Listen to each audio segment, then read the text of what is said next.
Hello there everybody, and here we are. We're going to look today at a technique known as Decalcomania. First time I ever came across this technique, it was when I was fascinated by the work of the German surrealist Max Ernst. Max Ernst was actually he's my favourite surrealist. I think he's got a very painterly quality, and there's lots and lots of things you can learn from Max Ernst by looking at his work. He didn't go straight into painting. Very rarely would he just sit down and paint. He would always go through some other process, and one of those processes he went through was collage, which we've looked at before. One of those was frottage, which is where he would create textures, a bit like bark rubbings, and he would collage these then together, and it would sort of unlock his unconscious. He would see other things in it. Now, the whole point of surrealism, of course, was that it was based on Freud's ideas of the subconscious, and that we, without realizing it, the subconscious has a huge impact upon our lives. When he was a young boy, he once had an experience where he was in bed with a fever, and he saw in the grain of the wood on the footboard at the end of his bed, he suddenly saw all these strange creatures emerging from the grain of the wood, and this was very disturbing. But when he then read about Freud's analytical theories and about the power of the subconscious, he realized that this is what was happening. He was looking into a random texture, but his mind was creating these things, these strange monstrous forms. And so that's really what he did with his paintings. And what I want to show you is a way in which you can basically copy his way of working. I'm going to show you some examples of his work. This is one, a very colourful one. There's another one I'm going to show you, which is called Barbarians, which is really quite comical. But again, where does he get these strange creatures from? He gets them from looking into random patterns made in the actual paint. Another artist is Oscar Dominguez, who was a Spanish surrealist, not so well known, but he used the same technique of decalcomania, where he created random patterns, random shapes and textures, and then he would see things in it. It was like he would hallucinate. Now, the thing I'm asked as an art history teacher, the thing I get asked a lot is, are these people on drugs? And the point is, no, they weren't on drugs. You don't need that. Your imagination is powerful enough. And I want to just show you now a image that I created using this technique. And this is, I call this Doubtscape, because when I saw it, what I'd created, I thought it looked like a very dry, arid, inhospitable place. And I wanted to use like the state of mind of doubt as being parallel to this. But it's basically using exactly the same technique, which I'm going to show you in a minute. And I've created a strange canyon of fantastic forms, like an alien landscape. But all of this is being done using the technique which I'm going to show you now. Okay, so what I'm going to show you now is how to create a decalcomania effect on a board. Now, what I'm using here is one of these cheap canvas boards. I think canvas board is a really good surface to use. You can use anything, any board.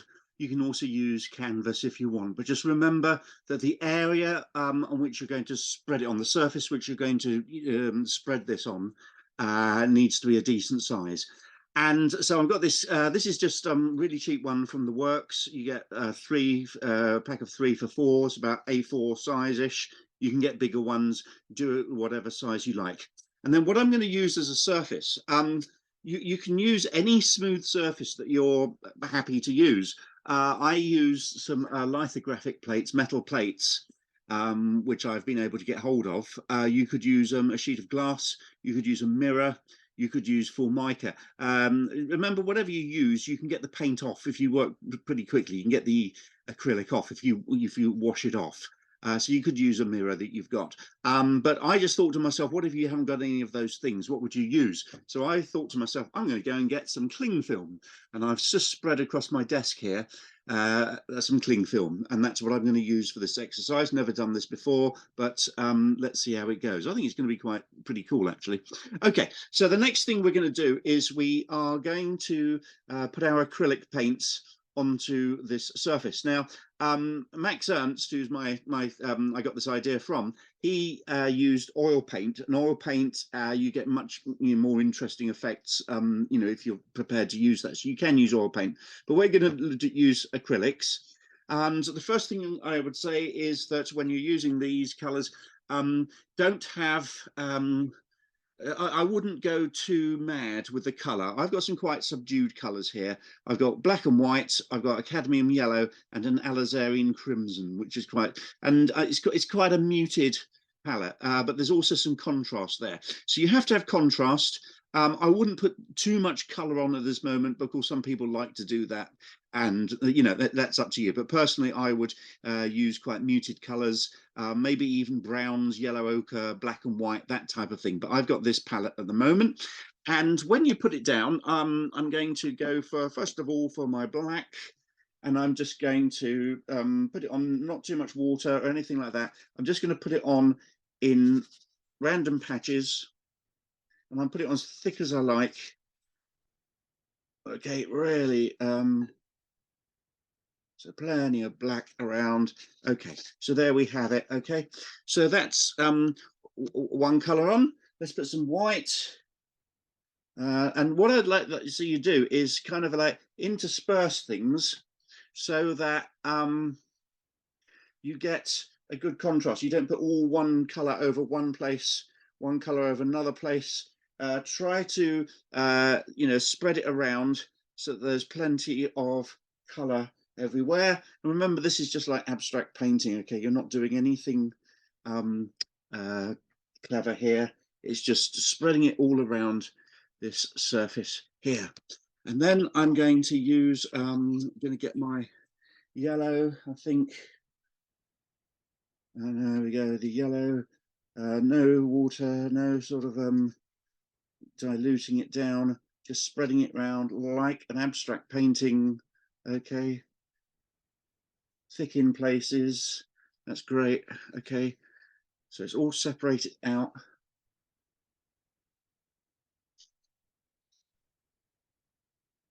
Okay,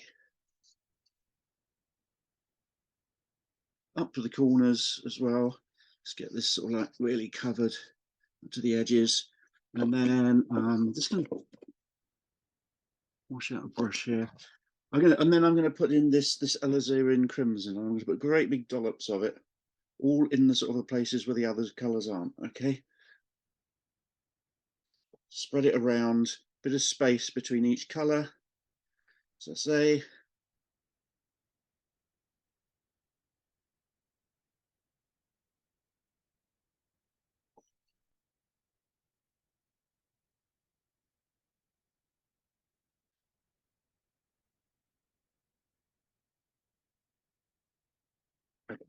So that's all my colour used up. It's all everywhere. It's nice, and it's all over the place. That's great. Okay, that's it. Okay, right. So that's completely abstract, nothing representational at all at this point. And then this is where the fun bit starts. Okay, so what I'm now going to do is I'm going to turn this sheet over. I'm going to put it onto the cling film. When he says onto the cling film. Okay. Okay, I'm going to do it this way. I'm going to put it on here, put it on one side of the cling film, and then I'm going to hold on to the cling film's end, and I'm going to now pull this along over the cling film like this. Yeah, okay. Get to the end of it, and I'm going to lift it off. And I end up with this. Now, you might think to yourself, what on earth is that? Yeah, you have every right to ask that. But what you've got there are qualities that you would never have got if you'd used a brush. If you look at some of those, maybe we'll see better towards the end. but some of those qualities, those sort of sticky qualities, you will never be able to create those with a brush. If you tried, you'd be just really frustrated. But you do it this way, and you are able to create qualities that you would never ever have dreamed of. Now, the next stage we'll do when this is dried. So what I'm going to do is leave this at least, we'll probably leave it, it'll be dry in a couple of hours. But when it's dry, I'm going to show you the next stage where you turn this into a surrealist painting. Okay, thank you very much. Oh yes, one other thing you can do. Sorry, while I'm here and you're with me, you can also, you might think to yourself, well, there's a lot of paint on there. What could I do with that? Well, one of the things you could do, and cling film's got this wonderful quality of sometimes creating things you don't expect it to create. But here's a sheet of white paper, A4, and I'm going to lay it down here.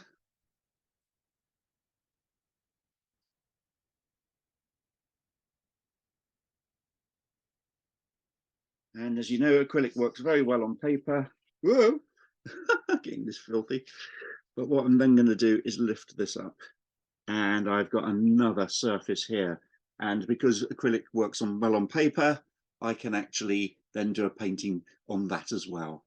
So they've got two bases. I'll probably get another one if I wanted to, but from this surface. So I'll see you when these are dry.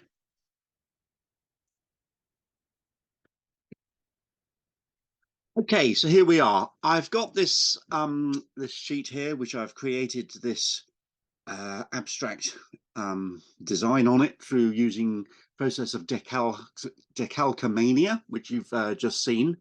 And now what I want to do is I want to start picking out some shapes, and I'm going to do a flat background. And what happens is when you put in a flat background or a sky, something very special happens, because what you can then see in this abstract sort of mess, you can see shapes start coming out. You can see forms, because the differentiation between the flatness of the background that you're going to put on and the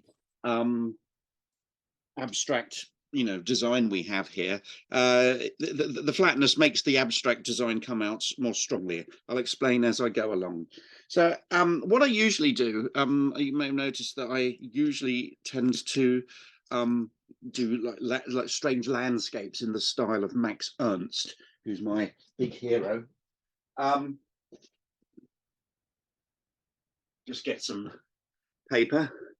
But what I'm going to do is I'm going to look for something different this time. Now, one of the things I get from people is they know that Max Ernst and surrealists use this, and they say, oh, I don't want to do anything really scary and nasty and spooky like Max Ernst. I'm a nice person. Well, I'm sure you are. But what, it really depends. It's up to the individual what you will actually see in this painting. I've done workshops using Decalcomania, and I've had people find like beautiful butterflies and all sorts of things. There's no prescriptive way of how you should do this. But when I was looking into this, I thought, well, I could do another landscape, but I quite like looking at it this way, the way you see it in the camera. And I thought to myself that it looks like a group of hooded figures. So I'm going to do something like that. And what I'm going to do is mix up a sort of a grey green, a bit of a neutral background, something which will be kind of tonally, or what should I, more of a tone, but something which will look quite impure. And what I'm going to start doing is I'm going to start picking out the shapes that I can see by creating this background. Okay, and I'm going to do it so that it creates interesting shapes at the top here.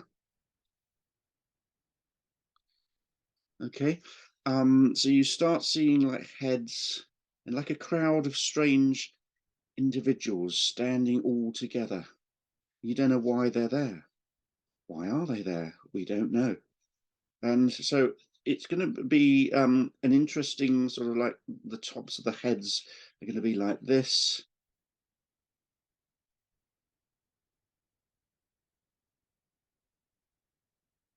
hopefully this will make sense as I go along. You'll start seeing the same things that I can see.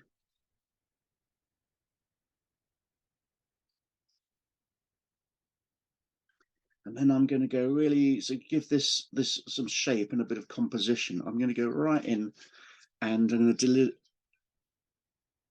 get rid of this yellow here. And we're going to go up here. So we're going to give it this type of shape. And as you do this, you see all sorts of things. You think, well, I could use that, or I could use that. One of the things I can see here, that it looks like there's a person who's on fire here. And I'm just going to go in like this, go across this background like that.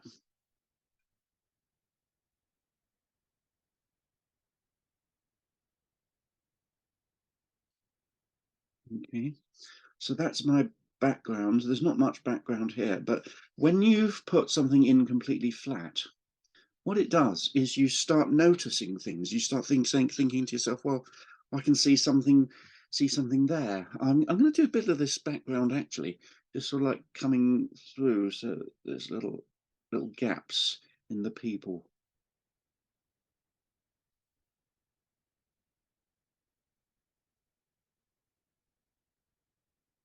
Okay, now this person who's on fire here, I'm going to use a thin brush, almost like a watercolor brush, and I'm going to try and bring out some of the things that I see. Okay, so it's going to be, the flames are going to be like this.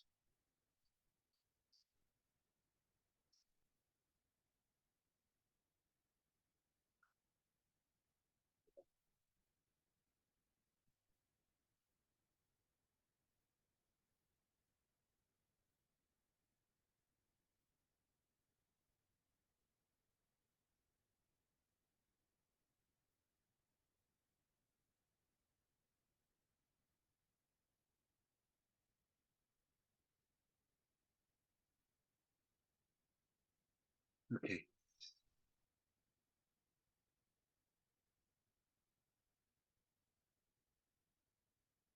Make this look more like, by putting the background in, it looks more like there are flames here.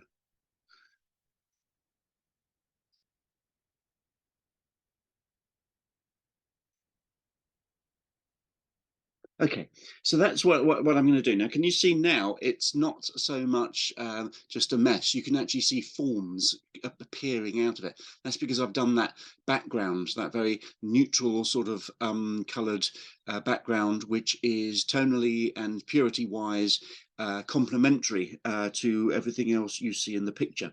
Now, what I'm going to start doing, I said I can see, so I'll begin to see sort of like strange strange figures in this. What I'm going to start doing is I'm going to paint in some actual faces, and there's all sorts of things I can see. There's if I get the camera and just grab this here, like, I don't know, you can see there's something here that looks like a hand going upwards, like a skeletal hand.